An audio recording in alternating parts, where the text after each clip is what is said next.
What is up, guys? Welcome to the New to the Game podcast. This is Ben Schneider, alongside with Mr. Chris Olson. Today, we are going to be diving into how to get 10 paying clients in the first 2 weeks of your business, or in 2 weeks at any point, for absolutely free. Chris and I have both been down the rabbit hole of finding ourselves in situations, especially when we first started our companies, but also just in situations as a company where, for whatever reason, maybe your cash flow is tight or maybe your lead flow is down, and you need to be able to find some opportunities and create some business. You just have available time to do something and you want to dedicate those efforts towards something. But also in those cash flow seasons, you have absolutely no money to be able to operate with. So you have to literally scrape and crawl to find something. These are some of the tried and true methods that we've applied to be able to make that happen. So what we're going to review and what you can expect by the end of this podcast is an actual surefire way that you are going to be able to get 10 clients. This is not just like a hype, good, catchy headline. Like this will actually get you 10 clients, if not more. And honestly, on top of that, these are going to be methods that will continue to generate revenue for you. Some of these methods are not just about getting single buying clients. Some of these methods are going to be able to get you recurring clients that give you much greater lifetime value out of these opportunities. So we're going to dive into that and just give you guys, again, a good deep dive into some of these really, really simple ways of getting business without having to spend a crazy amount of money. Again, most of these are going to be free efforts, almost completely free efforts. And then also on top of that, these are going to be ways that you can get business when you are in any kind of pinch. So let's go ahead and dive into it. Chris, lead the way here. What would be the first way if you were in this position, whether it be a cash flow pinch or whether you had just started your company and you have some degree of your service determined in what you're going to be delivering to these people? Where are you starting? Yeah, Ben, thanks. So we're going to talk about a handful of things, but there is one big thing at the beginning that is very important, especially if you're a brand new business owner, brand new company. You're just starting out, and that is just the super ultra basics of having a brand. So there are parts of this that are free. You can design a logo, you can make business cards, you can make a basic website, all for a couple of bucks or next to free. All of it you can do with a basic WordPress website, a basic subscription to Canva, which, if you're not familiar with that, is just like an online graphic design suite that you can pay like 10, 15, 20 bucks a month to be a part of. And you can design anything: business cards, flyers, pamphlets, door hangers, your logo, even if you're brand new. So really, if you're brand new and you don't have the couple $100 to pay somebody to design you a logo or make you a business card, your money would be best well spent. I mean, under $100 total, you could design a logo, design a business card, order a carton of 100 business cards for $30. And that is the ultra core basics of having a brand. Because everything else we're going to talk about, as far as Facebook, as far as making connections with influencers, as far as finding contractors, property managers, GC, real estate agents, etc., that might be able to refer you business, posting in Facebook groups, posting on Nextdoor, all of those things rely on you having some semblance of a brand identity. And I'm not saying you need to go spend thousands of dollars creating a legitimate brand identity. That's something that you do when you're more established and you have the cash to do it. But the core basics of that is an identity, meaning you have a logo, you have a catchphrase, you have a business name, you have a business card, probably, ideally. Fun fact for those of you guys that are new, business cards are still a thing. There's all these weird products of like, buy our electronic business cards or RFID scan chips or whatever. But you'll find pretty quick that a lot of the people in decision-making capacity that you'll run into still appreciate a paper business card. You will end up texting people your contact info from your phone sometimes, sure. But you want to have some cards on hand, especially for older folks, especially for professional interactions and relationships. It's a good thing to have. Once you have that, once you have your basic brand identity, which, like I said, you can spend $300, $400, $500 on this, get a nice looking basic website, get a logo designed. But at the core of it, if you even just go on Canva, spend the $20 to have a subscription, make yourself a logo, design a business card that looks nice, that is the start that you need. Then, next thing you can do, everything else we're going to talk about today, 100% free. And you'll hear all the time, if you start a business and you start joining professional Facebook groups, BNI, like any of these other things that you can do to like learn about being a business owner, you will find one of the most common things people have a hard time with is finding leads. And like we talked about in our last episode, we were talking about KPIs. The core of everything else that happens in your business is having leads coming into the business. So if you want to find leads, there's some really simple ways to do that. And these will work when you're brand new, and they'll work when you're more established. And they're always free, even when you're an established company. First one is having a Facebook page. So there are community Facebook groups in almost every town in the US, and I'm sure around the world too. There are Facebook groups and pages for different areas, for different neighborhoods. And you will find there's a lot of people probably asking for whatever service you want to do in those groups. And if you have a picture of your business card or just post your name saying, hey, DM me for an estimate, that might work sometimes. But having a free Facebook page that looks professional, has that logo you designed earlier, has your business name, has some photos of your work if you have that. If you're brand new, you might not yet. Find some stock photos that are free. And that will help you have a little bit of legitimacy when you're first starting. When you're more established, obviously, you're going to start getting referrals and organic traffic to that Facebook page.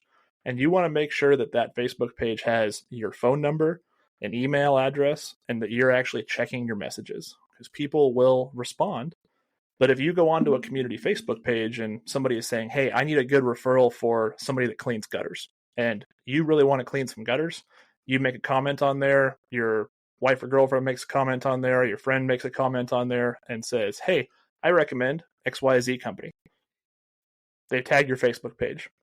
Somebody clicks on it, they see it. They're going to do one of two things. They're either going to call the number. Well, I guess one of three things. Call the number, email you, or a lot of times they'll just send you a DM, but they might send it right to your page and not to the person that tagged it, even if it's you.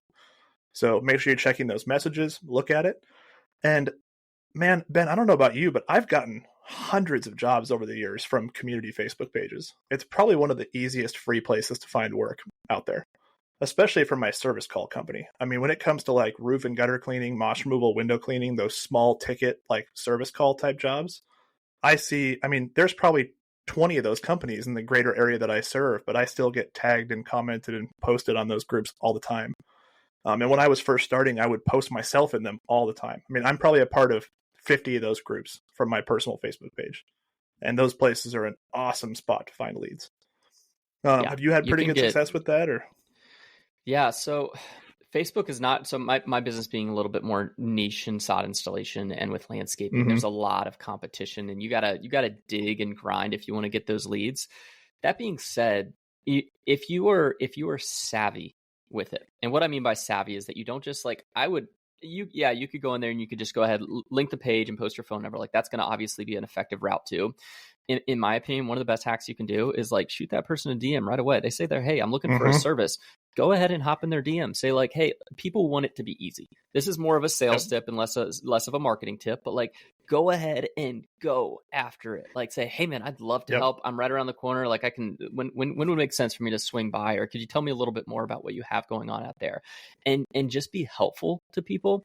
And that's going to go a long way. And the other little thing that I would say is, the Facebook page being huge, you can also do a lot of this from your personal Facebook as well. Like you can share stuff and you can generate some of those more natural, like we're about to get into referral sources, so I might be cheating ahead on this, but you can very much be able to do some of this stuff on your personal page and ask some of the people that you know for referrals. Those are going to be the people that already have some degree of know, like, and trust with you.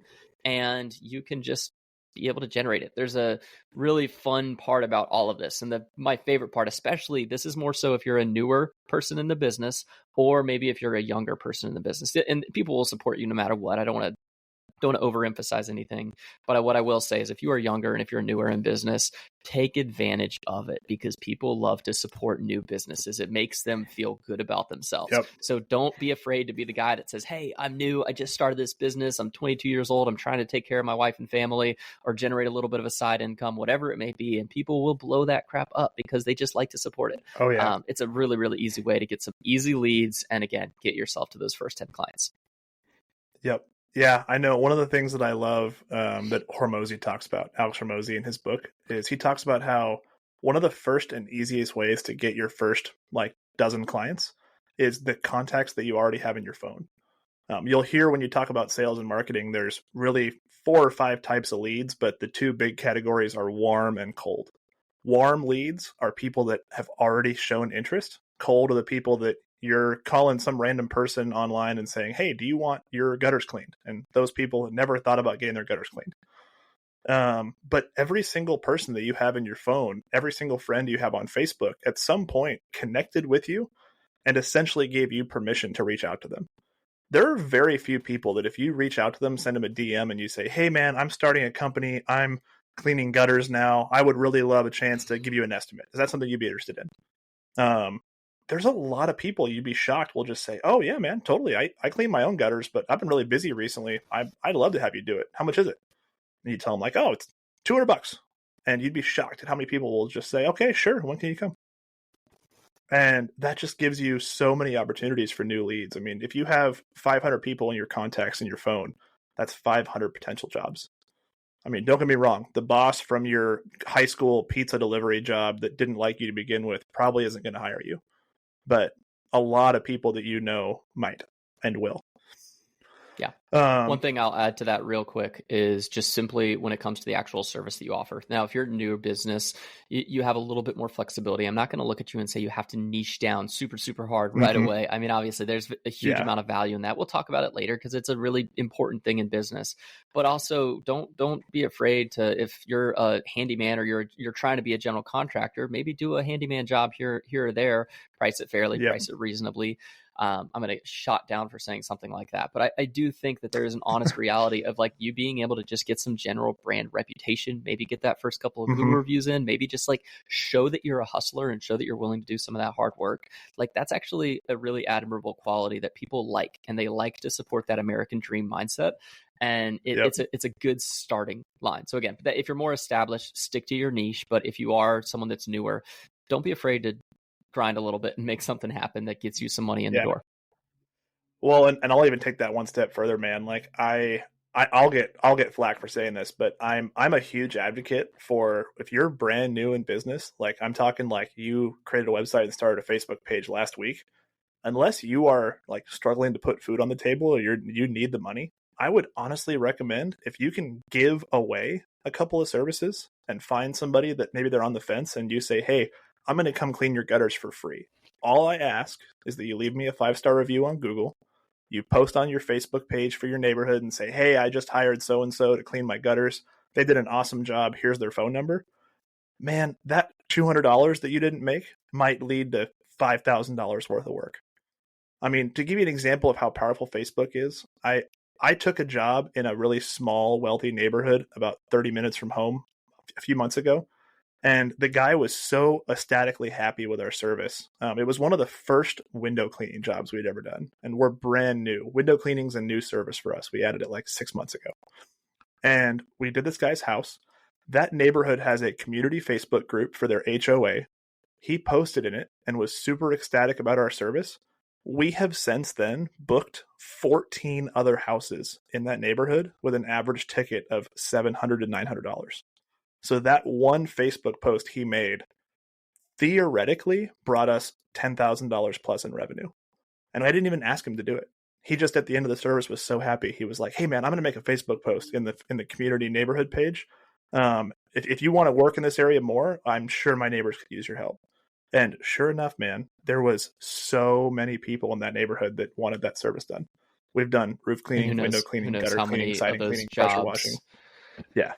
Yeah. Who knows how many of those jobs are going to lead to very much recurring revenue because again, you showed up and knocked it out of the park like you would. Yeah. Yeah. And we've already signed 3 recurring annual agreements in that neighborhood too. So like that number is just going to keep growing. I mean, I'll be able to attribute tens of thousands of dollars to that one Facebook post in the future. That's awesome. So tell me a little bit more on, so I mean, that sort of covers referral sources. I mean, that's a really good word track to be able to earn referrals. I mean, people think, I don't know, people get really, really scared about saying that type of stuff, but like, guys, just like asking people to refer your business is not the weirdest thing in the world. That's actually a super normal thing. Just like be flirty about it. I mean, literally just be like, hey man, I'm just trying to get as much business as I possibly can, and I want to do a really good job. Like, would you be open to, like, would you be, I like to ask a no question. So would you be opposed to throwing my name around in the neighborhood group and I don't know, I'll throw you a bone if you like, you could offer him a little bit of a gift card or something like that. You don't even have to go that Yeah. far with it. Like, you could just say like, hey, would you be open to doing this? And we'll knock this job out of the park for you. Like, those are the types of things that if you're joking about it, if you're kind of charming about it, people are so happy to do that kind of stuff. Oh yeah. So anyways, what is, go ahead. I was going to say, that reminds me of one of my favorite word tracks I've heard recently, which is if you're talking to a friend or family member, trying to get those first like 10 jobs, like I was saying, calling those people in your phone. There's a word track of like, once somebody likes you and buys into your service, you say, hey, do you know 3 people that you like that you think would want to work with me? And if they say no, your next question is, well, do you know 3 people that you don't like that you might want to refer to us? And it just diffuses the situation, breaks the ice. Like, it's such a great sales word track because it just makes people laugh instead of feeling awkward about it. Oh yeah, all the time. What are influencers? Tell me more about that. Yeah, so I put those in the same category on our kind of list for today. So in my mind, the difference between a referral source and an influencer is a referral source is usually somebody who has used your service and appreciates what you've done, and they refer you to their friends, family, coworkers, whatever. In my mind, an influencer is a person in your community or your area that knows a lot of people that might want to hire you. Great example is also on this list are things like property managers and real estate agents and GCs. And really, we're going to talk more about those specifically, but those people are influencers. If you're a company that cleans windows, it makes sense that if you know the top real estate agent in your town that sells houses, they're selling 40, 50, 60 houses a year. And every one of those houses has to be cleaned and prepped for the market. So, I mean, I guarantee you, whatever maid service that real estate agent likes is getting a lot of business from them. I guarantee you that if you're a pressure washing company, same thing. If you are a gutter cleaning, roof cleaning company, same thing.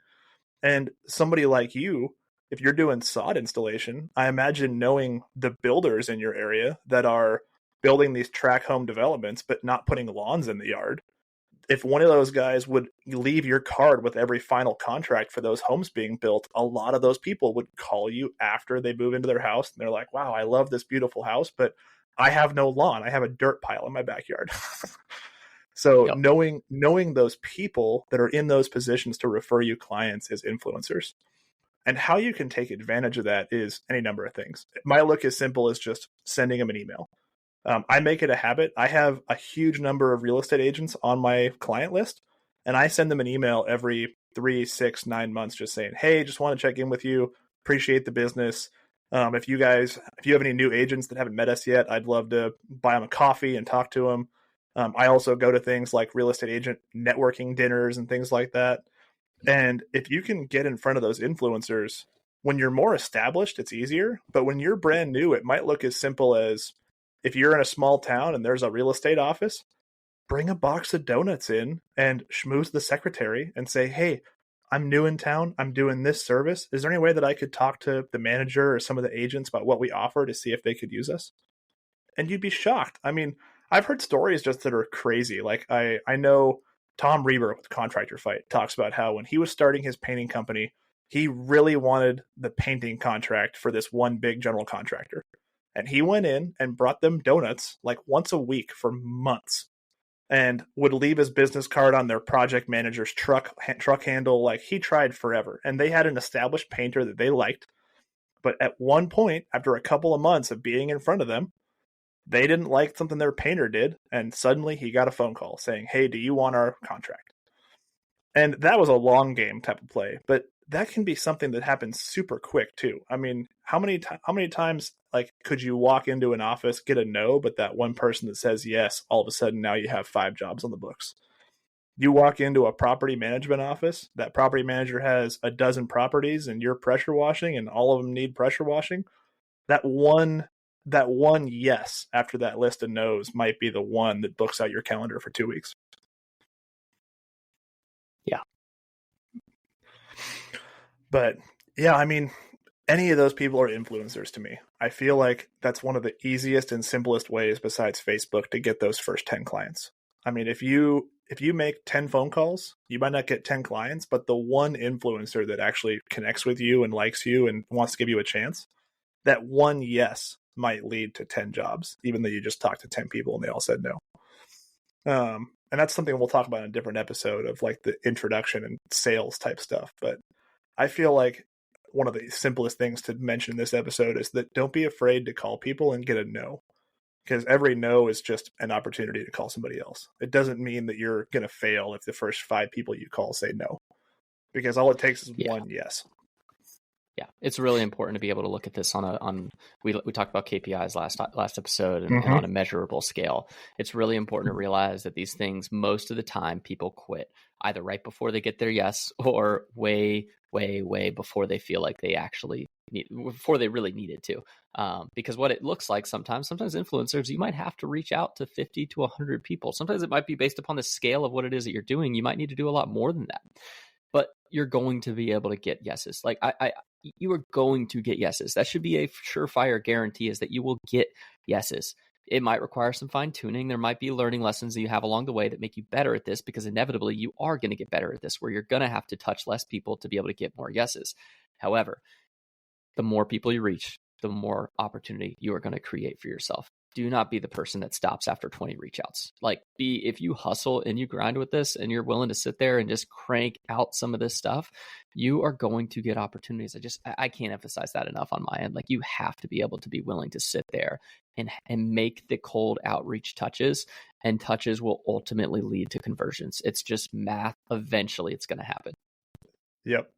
Yeah. I mean, that's one of the hardest things. I mean, the classic example of that is door knocking. I mean, I didn't really even plan on talking about this in this episode, but there is so much business to be had just by knocking doors. But the reality is that you're going to knock on 20 doors and get a no, or they're going to tell you to get the heck off their porch before you get one customer that gives you a shot. So that's why I think that these other things like Facebook and social media and finding influencers is probably going to be better for most folks. But if you're washing windows, man, I know guys that make millions washing windows just by knocking on doors. Them and a team of 3 guys just blanket a neighborhood, and they knock until somebody says yes, and then they all converge, clean that house, and start again. And I know guys that do that and make crazy amounts of money. Crazy money. Yeah, and I mean, I guess the one other thing I wanted to talk about as far as this list is we've briefly mentioned contractors, GCs, property managers, and agents. And I just want to briefly kind of talk about each one.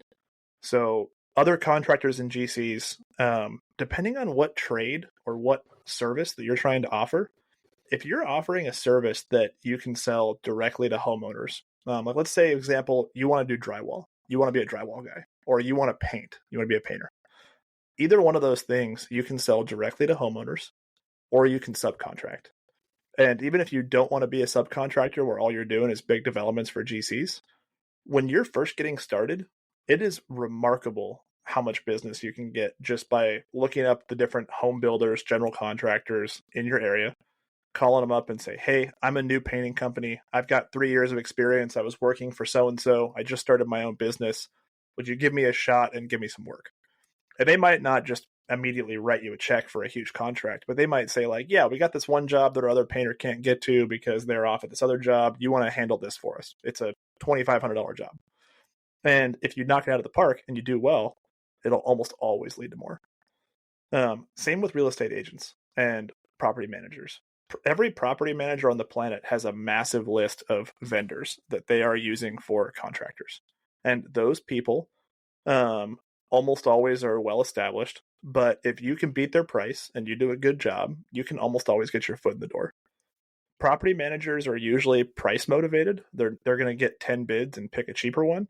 But when you're first getting started and you're willing to take a little bit less in order to get some business and get some experience in the door, they can be a great source, especially until you're established and have your own brand and people start calling you directly.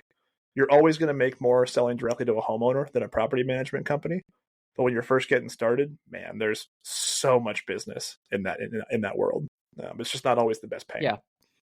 Yeah, no, and obviously, yeah. Well, there's a point in time when pricing becomes a much more Hmm. important factor, because Yeah. obviously your overhead is going to increase. You're going to have to hire people, but a lot of people, they're literally their overhead is them. Like they get to make as much money Yep. as they make based upon the number of hours that they put in. So you can be Yeah. super free will with your pricing.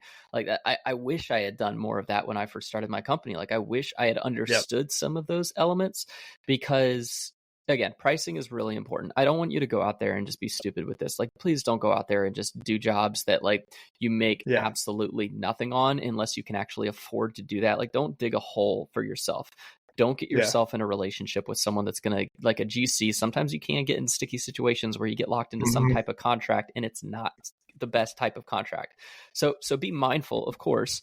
But this is kind of like what you hear, and you'll hear, maybe this is my brand, maybe it's speaking, but you're going to hear me say this a lot of just like being able to make sure that you're careful in how you approach things. Don't dig holes that you can't Yeah. get out of, especially early.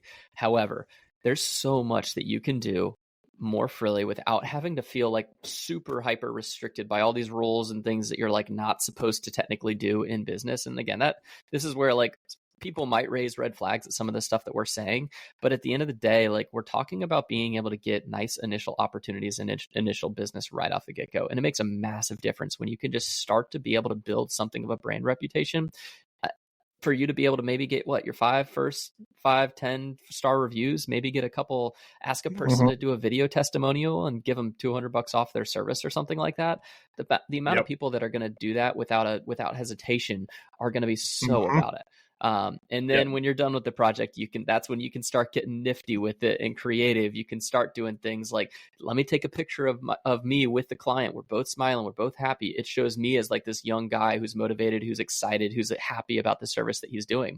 And there is so much just mess that you can get into in your head when you're thinking about this type of stuff.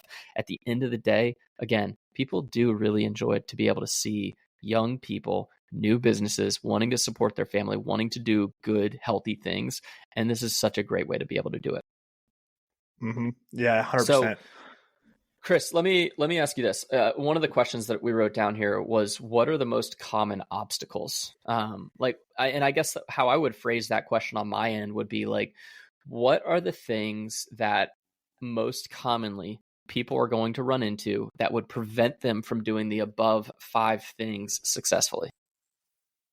Yeah. So I would say there's a couple of them that I come to mind right away that are big. So the first one is we talked about don't be the guy that quits after the first 5-10 outreaches, and I would say that's the number one. One of my favorite quotes in the world is, the only person that is responsible for where you currently are and what your life currently looks like is you. And I think that applies to everything, but in this situation I think it's very like simple to see how it applies, that if your business isn't getting leads in the door, knowing full well that you can do all these things for free, then it was 100% on you. Yeah. Yeah. I mean, Yeah. it's, guys, this stuff is, it is hard. We're not trying to shy away from the fact that this stuff is hard, but at the same time, it's not complicated. It's hard, but it's not complicated. It's simple Yeah. if you just do it. Yep. But most of the time, again, people don't do it. Like people would rather go broke. I heard it said. I mean, what's the quote that goes along with that? It's the you need to get to a point where the pain of not doing something is greater than the pain of doing something, because then you can finally be able to make that decision that allows you to take this step forward and actually grind and make this happen.